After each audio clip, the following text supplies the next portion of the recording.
914. AM 1270, Rádio Brasil, Campinas. Agora na Rádio Brasil, entrevista.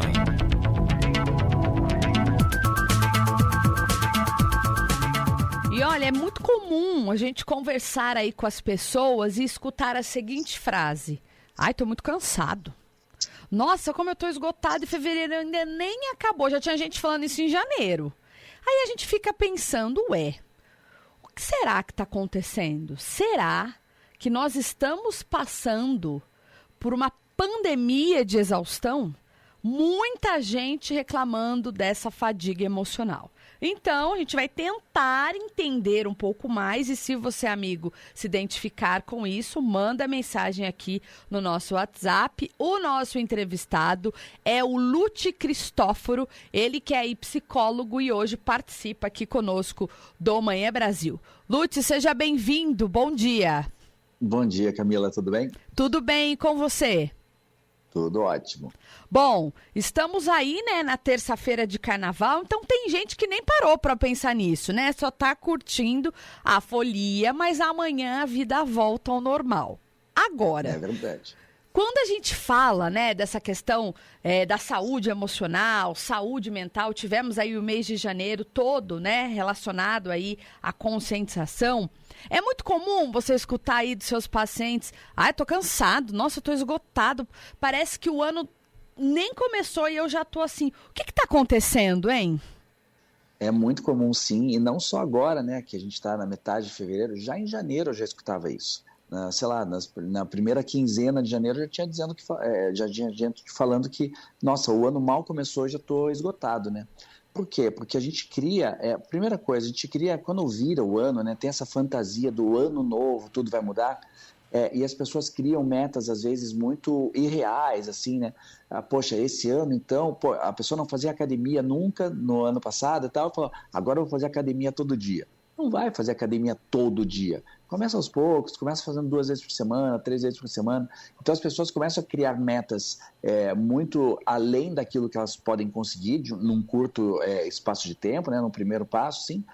E daí as pessoas já começam a ficar esgotadas com isso, começam a ficar desmotivadas e quando não conseguem fazer isso, dá um cansaço emocional, né? A pessoa fala assim, meu Deus, eu não consigo fazer nada. Uhum. Então, não é só o fevereiro, né? Muita gente já em janeiro já estava assim. E por quê? Porque muita gente tira férias, por exemplo, só que as férias descansam o corpo, mas não descansa a mente. Uhum. E um dos grandes problemas disso é o vício, né, que a gente até chama de o vício em redes sociais, por exemplo, o vício em telas, né? A pessoa não desliga nunca, a pessoa não descansa de verdade. A pessoa, sei lá, ou pode ser depois do trabalho, ou pode ser durante as férias, a pessoa está sempre ligada, sempre recebendo estímulos o tempo todo. Então, não tem como ter um descanso real se a pessoa não descansa a mente, não descansa não só o corpo, mas para de ficar procurando coisa para estimular o pensamento. É verdade. E você tocou num ponto aí que eu acho que, assim, é primordial. É a questão dessa conectividade, né? Parece que algumas pessoas... Parece não. É muito comum a gente estar aí... em alguns lugares, as pessoas não conseguem nem conversar, né? Ou tá conversando com o celular na mão, enfim. Então parece que a pessoa quer estar ali, mas ela também quer estar no Instagram, no TikTok, no Facebook, enfim, sempre muito conectada e deslizando a tela. Isso vai criando um vício, né? Com certeza. E a pessoa não consegue ter momentos reais, né? Como você falou, né? Tá, sei lá, num jantar com alguém da família, alguém conhecido, algum amigo e tal, algum encontro romântico, tá? E a pessoa sempre está dando uma olhadinha no celular para qualquer coisa. Tá errado, porque você não está desligando, não está vivendo aquele momento, você não está relaxado para viver aquela situação e você já sai daquele evento ali cansado. Um evento que seria para você relaxar, para você usufruir, para você ter um momento de paz, acaba não sendo, né? As pessoas não conseguem assistir um filme sem olhar o celular durante o filme, assistir uma série. Então o celular acaba sendo um dos complicadores para esse esgotamento todo que as pessoas têm. Então é muito estímulo o tempo todo para as pessoas. Sim. E quando a gente traz isso, né, essa questão dos estímulos, enfim, crianças muito pequenas, né, Lúcia? Às vezes a criança está no carrinho, você olha, a criança já está ali com o celular, muitas vezes porque os pais também estão esgotados e não tem tanto aquela energia para brincar com a criança, para cuidar da criança. Ou seja, parece que os valores estão um pouco invertidos, né? Totalmente, as pessoas terceirizaram a atenção que dariam, principalmente para os filhos, né, mas também para os seus entes queridos, né, para os seus familiares e tal, terceirizaram a atenção para o celular, né, o celular é que tem que cumprir essa função que deveria ser dos pais, do marido, da esposa e tal, terceirizaram para o celular. E isso gera esse vício em telas, né, que até tem um nome que chama nomofobia, né? Tá. Esse vício em telas acaba gerando todas essas complicações de relacionamentos, da complicação para a saúde emocional e física também das pessoas, porque se uma pessoa está esgotada emocionalmente, mentalmente, acaba refletindo no corpo. Não tem como não refletir, entende? Então as pessoas precisam aprender a tirar um tempo, né? Um tempo do seu dia para falar, poxa, deixa eu ficar aqui 10 minutos que seja, 1 hora seria o ideal, até sem tela. Entendeu? Agora eu vou só assistir um filme, agora eu vou só assistir um seriado, agora eu vou só almoçar sem olhar o celular e tal. E isso já ajuda também. Celular antes de dormir, então nem se fala, né? As pessoas ficam, às vezes, olhando o celular até pegar no sono. Só que daí a cabeça não desliga, porque isso fica estimulando o cérebro, fica estimulando o pensamento. Por isso que gera uma quantidade absurda de insônia, ou então de pessoas que dormem mal. Tudo gera pelo mesmo princípio. Sim. Eu não sei, né? Muitas vezes eu vou me incluir na galerinha que fica com o celular, né? Não posso mentir pro psicólogo. Mas é muito interessante isso que você traz pra gente, porque eu já observei algumas vezes que, assim, às vezes eu acordo, parece que eu não dormi. Sabe, parece que eu não descansei. Sim. Aí eu começo a olhar e falar, mas por que foi ficar mexendo no celular? Porque parece que a hora que a gente deita, a gente quer atualizar tudo. E nem sempre precisa, né? Às vezes, tá tudo bem com a família, tá tudo certo, então vai pra cama e vai dormir. Mas por que em muitas situações, Lute, parece que se a gente não der aquela visualizada ou aquela fiscalizada em todas as redes sociais, parece que a gente não tem paz. Por que a gente fica assim? Justamente por causa desse vício nisso. As pessoas acostumaram, né, a se comportar dessa maneira, né? Todo comportamento, todo hábito, ele é criado por repetição. Então, nesses últimos anos, nessas últimas décadas até, a maioria, não é você, né? A grande maioria das pessoas aprendeu a viver dessa forma, aprendeu a estar o tempo todo conectada, o tempo todo olhando uma rede social que seja, o tempo todo tentando conversar com alguém, pelo WhatsApp que seja, pelo Instagram e tal, e a pessoa não desliga nunca, não tem um tempo para ela nunca de refletir, de respirar, de assistir alguma coisa que goste, de comer alguma coisa prestando atenção ali no que está fazendo, né? As pessoas dissociaram mente e corpo. O corpo está fazendo uma coisa, mas o cérebro e o pensamento estão em outro lugar. Então a pessoa está, sei lá, tomando um café que seja, mas está pensando, não posso esquecer de mandar aquela mensagem, eu quero ver tal notícia, quero postar tal coisa. Poxa, para um pouquinho, só tome o café, né? Receba aquele momento como um presente do agora. E isso, inclusive, é o grande gerador, né, de uma outra grande epidemia que é mundial, que é a questão da ansiedade. As pessoas vivem ansiosas, é por isso que não dormem bem, como você falou. Parece que dormiu, acordou e já acorda cansada. Sim, porque as pessoas vivem ansiosas, né? E Sim. O pensamento não desliga nunca, nem às vezes durante o sono. Às vezes as pessoas sonham com o que estão trabalhando, entendeu? As pessoas não desligam nunca. E é um desafio, né, o que você disse. Eu acho que a pandemia também trouxe para muitas pessoas, eu acho que 2 questões. Uma, muitas pessoas que talvez nunca tinham ficado com elas, né, Lute? Porque tem gente que fala assim, eu não nasci para ficar sozinho. Mas em muitas situações a pandemia acho que trouxe isso também, se a pessoa morava sozinha ou se infelizmente pegou, né, a Covid, teve que ficar ali mais excluído, mais isolado. E também o desespero para que isso acabasse logo, para voltar a viver. Mas aí a gente pensa assim, voltar a viver com pessoas ou também nesse vício do celular. Ou seja, a gente precisa separar, né, ter um tempo para cada coisa, mesmo sendo desafiador. Verdade, a pandemia agravou isso, com certeza, agravou, inclusive a questão da ansiedade, como você falou, né, de querer que a vida voltasse ao normal, né, e criou ansiedade também por causa do medo, né, que as pessoas tinham com relação à pandemia, e, né, o que poderia acontecer ou consigo mesmo, com os familiares e tal. Então a pandemia agravou muito isso. E além disso, como as pessoas acabam ficando muito tempo em casa, às vezes muito tempo sozinhas e tal, o celular acabou sendo uma grande companhia, né, para todo mundo. Só que não precisa ser companhia o tempo todo, né? A gente tem que saber estabelecer limites para as coisas. Se a gente não consegue dizer não para as coisas, poxa, agora eu não vou olhar o celular. Tem até um filme muito engraçado, uma comédia genial chamada Jexi, que é Jexi, é um filme americano, e que mostra muito isso, do como as pessoas são viciadas em celular o tempo todo. A Jexi ali é um assistente virtual, como se fosse a Siri, como se fosse a Alexa e tal, e o cara, essa Jexi, ela fala assim, eu vim aqui para melhorar a sua vida, né? E só que ela começa a controlar a vida do personagem principal ali. E ali mostra, né, que o cara, ele está com o celular o tempo todo, ele está tomando banho com o celular. Ele está jantando com o celular o tempo todo, está assistindo as coisas, as pessoas estão andando na rua olhando para o celular. Ali no filme é muito engraçado que ele mora em São Francisco, ele sempre passa do lado da casa dele, tem aquela Golden Gate, né, aquela ponte maravilhosa, assim, e ele passa todo dia para ali e sempre olhando o celular. Quando ele se dá conta lá no meio do filme que, poxa, não precisa estar no celular o tempo todo, ele olha aquela ponte e fala assim, meu Deus, que coisa mais linda. O cara morava ali ao lado daquela ponte a vida inteira e nunca tinha reparado naquilo. Porque as pessoas estão presas nessa caixinha preta que está na nossa mão o tempo inteiro.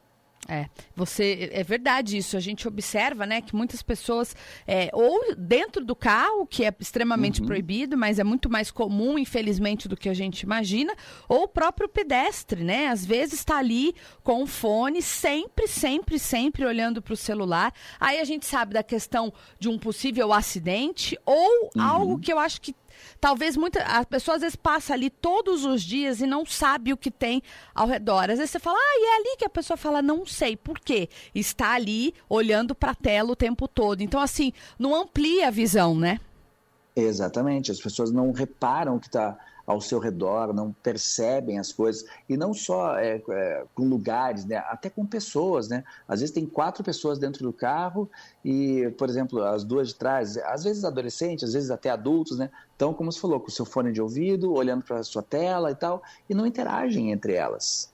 Então, e acaba perdendo essas conexões, né? Daí quando vê lá na frente, né, quando sente falta de pessoas, você fala, poxa, eu podia ter dedicado alguns minutos do meu dia para conversar, para ouvir, para contar coisas, para rir. Só que não, as pessoas estão cada um vivendo no seu próprio mundinho ali, achando que é o seu mundo, mas não é. É o seu mundo com o externo, né? O externo de outras pessoas que estão ali no celular, ou outras situações. Mas as pessoas que estão próximas estão sendo ignoradas. Tem uma ouvinte aqui, achei bem interessante a pergunta dela, né? Ela diz assim, Lute, essa fadiga emocional, ela não surge do nada, né? Ela vai acumulando aí, talvez, muitas questões da vida dessa pessoa? Com certeza, e também agrava, assim, porque a vida, ela é assim, né? Ela é cumulativa, né? E as pessoas, às vezes, criam uma ilusão de que, começou o ano, então, pô, energia total, mas não acontece isso, né? O dia 1º de janeiro não traz uma magia toda na nossa vida que a gente recarrega energia 100% e pronto, agora eu estou com energia total para viver um novo ano. A gente tem que fazer isso, na verdade, todos os dias, né? Todos os dias eu posso parar o meu trabalho no final do dia e tirar um tempo para descansar, para perceber as coisas, para não fazer nada. Às vezes o não fazer nada também ajuda, né? Então, esse esgotamento, não só físico, mas emocional também, ele é acumulado durante a vida inteira, né? Então, as pessoas precisam achar mecanismos de blindar, né, o próprio comportamento, né, de estar sempre com esses estímulos o tempo todo, para que esse esgotamento não seja constante, não seja o tempo todo, né? Sim. Agora, a partir do momento, né, que a gente observa, e você principalmente como psicólogo, que essa pessoa precisa de ajuda, muitas pessoas estão assim esgotadas mesmo e talvez achem que eu sou fraco, eu sou preguiçoso, enfim, não é isso, né? A gente sabe que muitas pessoas vêm sofrendo, é o que você disse, é o resultado de muitas coisas. Como que a psicoterapia, né, como que buscar ajuda pode ajudar a pessoa?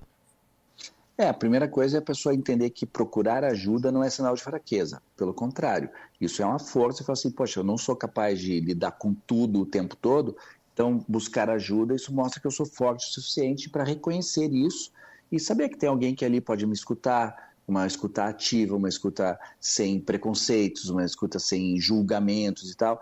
E a pessoa pode, junto, né, com o paciente, traçar estratégias de comportamento, de pensamentos e tal, para que aquilo se alivie, né? Outra coisa que é importante é a pessoa parar de se sentir culpada, né? Sentir culpada, por exemplo, por estar se sentindo esgotado. Se sentir esgotado não é fracasso também, né? Não é sinal de fraqueza a pessoa estar cansada. Tudo bem, está cansada porque a vida é pesada mesmo, a vida é ativa e tal, está tudo bem. Só que existem métodos, né? Existem maneiras de a gente lidar com esse cansaço, com essa fadiga, e que não necessariamente vai tornar essa pessoa uma fracassada, uma fraca, entendeu? Por exemplo, eu não tiro férias há 3 anos e meio. Misericórdia. Né? Antigamente a gente pensava assim, não, todo ano eu preciso pelo menos de um mês de férias e tal, porque senão eu não consigo recarregar energia e tal. Eu não tiro férias literalmente há 3 anos e meio. Minhas últimas férias foram em junho de 2022. E além disso, até ano passado, até agora, na verdade, essa virada do ano, eu trabalhava ainda em todos os feriados. Atendia pacientes normalmente 7 de setembro, 15 de novembro, na Páscoa, no Carnaval e tal. Agora, nesse final de ano, que eu decidi não atender no dia 25 de dezembro e no 1º de janeiro. Sim. Mas os outros eu sempre trabalhava. E por que eu trabalho tanto e tal? Porque eu consigo descansar todos os dias. Todos os dias, quando acaba o meu trabalho e tal, eu consigo tirar um tempo para mim, relaxar e tudo mais, para que aquilo me recarregue a energia. Fim de semana, a mesma coisa. Eu consigo usar o fim de semana para ter esse momento de conexão comigo mesmo, e aquilo torna a segunda-feira algo totalmente normal para mim quando chega a segunda-feira. Então, as pessoas começam a associar que não, eu só vou conseguir recarregar e acabar com esse esgotamento se eu parar totalmente. Não necessariamente, entendeu? Sim. A gente precisa ter essa desaceleração todos os dias. É verdade. Se eu consigo todos os dias ser intenso no meu trabalho, ser intenso nas minhas relações, e consigo também desacelerar, consigo relaxar, consigo ter um momento para mim, pronto, já é a solução. Sim. Tem uma ouvinte, mais ouvintes, né, participando, né? A Maria Regina Bonon, nosso ouvinte aqui de Valinhos, pergunta o seguinte: Lute, tem como pensar, por exemplo, quando a gente está fazendo uma atividade, então só focar naquela atividade, porque às vezes ela tá ali, por exemplo, eu vou preparar o almoço, mas ela já tá pensando, nossa, e na janta? E se alguém chegar? E se, enfim. Você nunca tá focado em uma coisa só, né? E esse, na verdade, é o grande problema, não estar focado. O ideal é que as pessoas foquem todo o seu pensamento naquilo que o corpo está fazendo na hora. Então, se você está fazendo o almoço, foca só em fazer o almoço. Eu garanto que vai sair muito melhor, muito mais saboroso esse almoço. Vai ser mais rápido, talvez. Mas não, a pessoa às vezes está fazendo o almoço e, ao mesmo tempo, está colocando roupa na máquina para lavar, está indo dar uma escapadinha para a televisão para ver uma notícia que está aparecendo ali no telejornal, seja o que for. Depois dá uma corridinha para ver se o filho está fazendo lição de casa ou já está arrumado para a escola e tal. Poxa, dá para tentar fazer uma coisa de cada vez? Isso é uma das coisas que também ajuda a eliminar a ansiedade, não só diminuir, sabe? Eliminar totalmente. A gente consegue, se a gente tem foco total no agora, se todas as coisas que a gente faz na nossa vida, a gente busca ter esse foco, essa atenção plena no agora, a gente consegue eliminar a ansiedade da nossa vida sem remédio nenhum. Então, isso é uma mudança de padrão de pensamento, uma mudança de padrão de comportamento e que resolve milhares de coisas na vida. Sim. E por que é tão desafiador, né? Mais um ouvinte dizendo, eu deito e a minha cabeça não desliga. Tem gente, por exemplo, eu vou me incluir, tá? Nossa, eu já tô fazendo várias confissões aqui, que triste. Mas a gente tem ali o bloco, eu tenho o bloco de notas no meu criado, porque às vezes eu acordo e falo, é aquilo. Aí eu vou anotando, enfim, a cabeça não descansa, né? Pois é, só que a gente tem que ter momentos para isso, né? Não é na hora de deitar para dormir que a gente tem que estar pensando nas coisas, seja do que vai fazer no dia seguinte, seja fazer uma revisão daquilo que aconteceu no seu dia e tudo mais. Não, a hora de deitar para dormir é a hora de relaxar, para de desligar pensamento, de parar de ficar acessando, né, o celular, redes sociais, seja o que for. A gente precisa aprender a ter foco, né? E foco na gente mesmo. ter esses bloquinhos dessas anotações, os objetivos, as metas e tal, tudo bem, é importante, mas eu tenho que ter um momento no dia que é só para isso também. Então eu vou ter foco só em fazer esse meu planejamento, porque o planejamento é diferente da ansiedade, né? Eu posso planejar o meu próximo dia, eu posso planejar o meu final de semana, mas desde que eu não esteja fazendo nada além disso. Não posso fazer isso enquanto eu estou almoçando, não posso fazer isso enquanto eu estou assistindo um filme, entende? Então, poxa, agora eu não tenho nada para fazer durante 30 minutos. Eu vou planejar a minha semana. Então, pego um papel, pego um caderno, papel, caneta e vou anotar. Poxa, não posso esquecer de pagar tal conta, de planejar tal viagem, de assistir, sei lá, tal jogo de futebol do meu time. Então, eu não posso esquecer de tais coisas. Ou de ligar para tal pessoa, marcar um encontro, seja o que for. Então, mas eu parei tudo que eu estou fazendo só para fazer esse planejamento. Depois a gente faz essa lista e depois a gente pode ver durante o dia se a gente está conseguindo cumprir ou não. Enquanto a gente está conversando, mais uma ouvinte aqui, a Aparecida Carvalho, falou assim: bom dia, é exatamente isso, é roupa na máquina, é almoço, é telefone, é o filho, é o neto, enfim. Ela falou, mas eu consigo em alguns momentos, pego o meu cafezinho, sento, depois eu vou para a rede relaxar. Olha que bênção! Excelente, excelente. Porque, na verdade, a gente criou essa ideia de que fazer tudo ao mesmo tempo é sinônimo de eficiência. Nossa, olha como essa pessoa é eficaz, ela faz tanta coisa ao mesmo tempo e tal. Não é, isso está adoecendo as pessoas. E a grande maioria das pessoas aprendeu a viver assim. E como isso foi repetido todos os dias na vida dessas pessoas durante anos, isso virou um hábito natural. E a gente precisa combater esse hábito e mudar esse hábito para ter um hábito mais saudável nas nossas vidas. Excelente isso que a ouvinte falou, né? De parar um tempo, tomar o seu café, não pensar em mais nada, não fazer mais nada, depois vai na sua rede um pouquinho. Poxa, perfeito, a gente tem que ter esses momentos. Sim. Outra dúvida, chegando aqui, da Carol, ouvinte também aqui da cidade de Vinhedo. Ela diz o seguinte: Lute, eu achei bem interessante a pergunta dela, quando a gente fala, né, da questão da terapia, da psicoterapia, enfim, existem modalidades, por exemplo, a psicanálise, a TCC, né, que é a terapia cognitivo-comportamental, enfim, a pessoa às vezes precisa passar por algumas para ver por qual se identifica mais? Não, na verdade, a identificação é muito mais com o profissional ali, com o psicólogo, do que com a abordagem em si. A abordagem é muito mais importante para o psicólogo do que para o paciente. É como o psicólogo vai enxergar toda aquela demanda da vida do paciente, todas aquelas histórias, todos aqueles sentimentos, aqueles pensamentos, para saber como vai organizar isso na estratégia do psicólogo para ajudar o paciente. Então, na verdade, todas as abordagens lidam com todos os problemas. Ah, que interessante. Então, todas as abordagens são excelentes, todas as abordagens são ótimas. Tem diferenças de algumas, né? Por exemplo, a TCC, como você falou, a TCC acredita muito na questão do comportamento, ela trabalha muito no comportamento. A TCC não acredita na existência do inconsciente.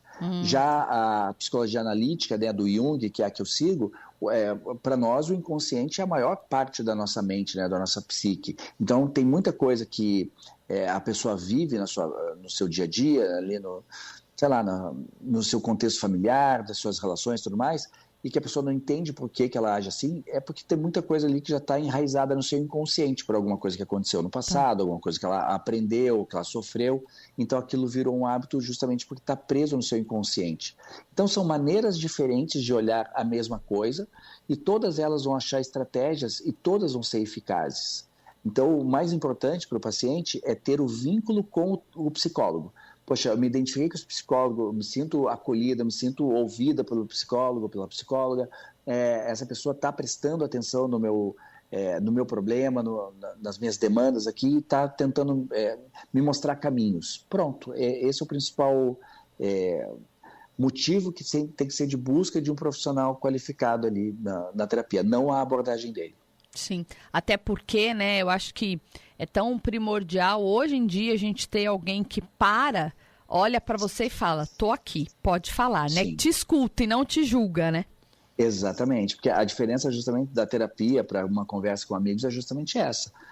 Na terapia, tudo que se fala morre na terapia, né? Então nunca alguém vai saber daquilo que está sendo falado e aquilo é escutado, como você falou, sem julgamento, né? Então as pessoas podem falar coisas mais absurdas possíveis. Por exemplo, tá numa relação problemática com o pai, por exemplo. Fala assim, meu Deus, eu queria que meu pai morresse logo, parasse de me incomodar e tal, por que não morre e não sai? Se a pessoa fala isso para um amigo, ou fala isso numa rede, né, num grupo de amigos e tal, as pessoas vão julgar, meu Deus, que pessoa horrível, quer que o pai morra. Né? Só que na terapia a gente vai tentar entender o porquê que está vindo esse pensamento, o que está por trás disso, qual o sentimento que está gerando esse pensamento e tudo mais, e a gente vai trabalhar isso para que isso não seja mais uma coisa presente, né? Um pensamento presente na vida do paciente. Sim, sim. Tá tudo muito ligado e a gente tem que, eu acho que se ouvir também, né? O que você falou, a pessoa Exato. muitas vezes reconhecer que precisa de ajuda, mesmo que seja um desafio. E existem aí inúmeros profissionais capacitados como você, que estão aí para ajudar, acho que dar as mãos para que essa pessoa tenha aí uma qualidade de vida muito melhor. Olha, eu ficaria aqui até meio-dia, viu? Muito bom. Que bom, eu ficaria também, sem problema. Agora, vamos fazer o seguinte, tem muita gente pedindo aqui o seu Instagram, perguntando se você atende presencial, online. Conta pra gente. Hoje, 90% dos atendimentos que eu faço são online, por chamada de vídeo. Alguns pacientes até preferem por chamada de áudio, mas são pouquíssimos, são raros, assim. Mas a chamada de vídeo ele é bem eficaz, tão eficaz quanto o atendimento presencial. Então, é muito fácil a pessoa, em qualquer lugar do Brasil. Eu tenho pacientes inclusive fora do Brasil, que eu atendo, e facilita muito, né? Isso é uma coisa que a gente pode usar de bom da tecnologia, né? A gente, mesmo algum profissional, alguém que está longe, por exemplo, meu irmão mora em Los Angeles faz 11 anos e eu consigo falar com ele todos os dias por vídeo, então é como se estivesse próximo, né? Então aproxima muito quem está longe, só que o problema é que às vezes afasta quem está perto, né? A gente tem que ter esse cuidado. Então na terapia ela funciona muito bem, sim, eu atendo de forma online, e a grande maioria dos pacientes eu atendo dessa forma, e pode entrar em contato sim comigo pelo Instagram e ali já perguntar qual é o meu WhatsApp, trocar informações e de repente agendar consultas, dá para fazer assim, sim. Lute, bom, primeiro quero agradecer aí a sua disponibilidade em participar aqui conosco, em plena terça-feira de carnaval, e pedir para você deixar aí uma mensagem, uma dica, um puxãozinho de orelha para quem está nos ouvindo, porque para muitas pessoas o ano só vai começar amanhã. Eu disse aqui no início do programa, o meu já começou e eu já tô aqui, ó, nessa rotina maluca. Então, deixe uma mensagem para todos nós, por favor. A primeira coisa que a gente tem que entender é que a gente não tem que ter momentos de o ano começa no dia 1º de janeiro, o ano começa quando acaba o carnaval. Não, tudo começa todos os dias. Todo dia que eu acordo é um dia que pode ser de recomeço ou de começo de alguma coisa que eu queira, de alguma meta, de alguma mudança, né, de pensamento, de comportamento, tudo mais. Então, todo dia pode ser um dia de um novo começo, assim, né? Então, a gente tem que aprender, a primeira coisa é saber que todos os dias nós temos oportunidades a serem criadas. E a gente viver isso da forma mais bonita possível. Obrigada. Mais uma vez, como é que é? Eu gostei. Todos os dias... São geradoras de novas oportunidades. Sim. Todos os dias. Eu quero começar uma rotina alimentar mais saudável. Segunda-feira eu começo. Não tem que ser segunda-feira. Pode ser hoje. Pode ser uma terça-feira, agora 9h40 da manhã. Eu decidi que, poxa, hoje eu vou me alimentar melhor. Então, a partir de hoje, na hora do almoço, eu já vou começar a fazer escolhas melhores para a minha vida. Eu preciso fazer academia. Então, segunda-feira eu começo. Então, no dia 1º do próximo mês eu começo. Não, eu decidi que quero fazer academia, eu vou hoje na academia, vou fazer minha matrícula e já vou começar. Então, todo dia é a oportunidade de um novo começo. Então, todos os dias torna essa oportunidade real. Todo dia. Eu adoro anotar frases. Todo dia é uma oportunidade de um novo começo. Sensacional. Lute, olha, muito obrigada mesmo pela sua disponibilidade. Com certeza, em breve você volta aí. Tem muita gente mandando mensagem, agradecendo, dizendo... A Terezinha manda assim, eu sou assim, eu quero fazer tudo do mesmo jeito, mas aprendi. Muito bem, é isso que a gente quer mesmo, que aos poucos a gente vá colocando isso em prática. Então, obrigada e até breve, viu? Eu que agradeço, e um recado para a Terezinha, a gente pode fazer tudo, mas não ao mesmo tempo. Se a gente fizer cada coisa no seu tempo, a gente consegue fazer tudo. Esse é o grande segredo. E tanto você quanto os ouvintes quiserem conhecer mais frases e mais dicas e tal, no meu Instagram todo dia eu posto vídeos e posto frases e tal, que é lute.psicólogo, então ali a pessoa consegue ter acesso a esse tipo de orientação. Obrigada, viu? Parabéns aí pelo seu trabalho. Camila. Um abraço e até a próxima. Até. Tchau, tchau. Bom, depois dessa aula, o que eu vou fazer agora? Eu vou chamar o intervalo. Estão pedindo no Instagram. Anotem aí, @lute, LUTI.psicólogo. LUTI.psicólogo. Eu vou pedir o intervalo, vou parar